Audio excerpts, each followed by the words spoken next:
For me, if I kept everything the way it was, next year I would have a $50,000 increase in wages for my employees, and that's just not something that I can absorb. Seattle's minimum wage increase is top of mind for Charlie Anthe, the co-owner of Moshi Moshi Sushi and Izakaya in Ballard. He's also the chair of the Seattle Restaurant Alliance. The impact for restaurant owners is going to be drastic. Starting on January 1st, all businesses, regardless of size, will be required to pay their workers a minimum wage of $20.76 an hour. That's up from the current minimum wage of $19.97. But for small business owners like Anthe, that's a more than $3 hike in the minimum wage because of a tip credit. Right now, businesses that do not offer medical benefits or are a business where employees earn at least $2.72 in tips an hour have what's known as a tip credit, making their current minimum wage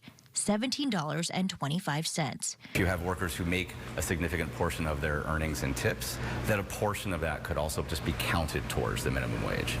And from our industry, we feel like that model has worked very well for the last 10 years. But that tip credit expires at the end of the year. And what wasn't planned for 10 years ago was COVID and the inflationary aspects of how it affected the minimum wage. So what was supposed to be a 60 to 70 cent increase this year has turned into $3.50. Which he says small businesses are not equipped to handle all at once. In a statement, Mayor Bruce Harrell's office acknowledged that concern and said in part, "We are committed to aggressively addressing many of the pressures facing small restaurants moving forward, from public safety to inflation, insurance, and a wide array of other cost pressures, including best practices in addressing the absence of a tip credit." Anthe says the impact won't just be drastic for owners like himself, but disappointing for the customers, something highlighted in a recent Seattle Restaurant Alliance survey of more than 100 Seattle restaurants and bar owners. And what we discovered is that 80% of them planned to cut hours or cut shifts,